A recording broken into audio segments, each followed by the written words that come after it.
আলাইকুম। Hello everyone, আশা করি সবাই ভালো আছেন। আমিও ভালো আছি আলহামদুলিল্লাহ।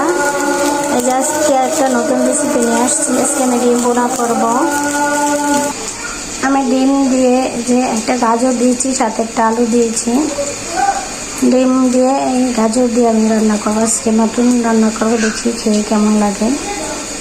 কে কে এভাবে গাজর দিয়ে আলু দিয়ে ডিম বোনা করে খেয়েছেন অবশ্যই আমাকে কমেন্টস করে জানাবেন। এদিকে আমি একটা টমেটো দিয়ে দিচ্ছি। এখন মশলা প্যাকেট করে দিয়ে দিব।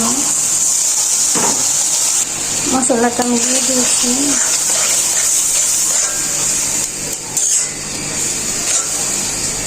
যে মশলাটা আমার কষে হচ্ছে, এখন আমি তরকারিটা দিয়ে দিব।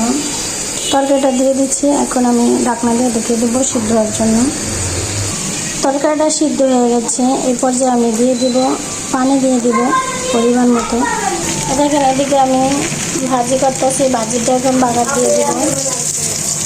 আমি হালকা রসুন দিয়ে, এদিকে আমি পেঁপে, একটা আলু এবং গাজর দিয়ে ভাজি করেছি।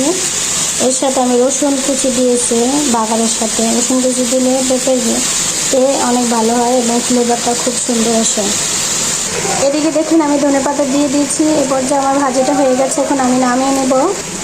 এর পর্যায়ে দেখেন আমার ভাজিটা হয়ে গেছে, এখন আমি চুলাটা অফ করে দিব। অনেক কষ্ট করে ভিডিও করি, আপনারা যদি আমার ভিডিওটা একটু দেখেন এবং লাইক সাবস্ক্রাইব করেন, শেয়ার করেন, তাহলে খুব উপকৃত হতাম। সবাই তো আশা ভরসা নিয়ে ভিডিও করে। দেখেন এই যে গাইস আমার তরকারি ফাইনাল লুক। এই যে ডিম দিয়ে আমি রান্না করেছি, কেমন হয়েছে অবশ্যই কমেন্টস করে জানাবেন।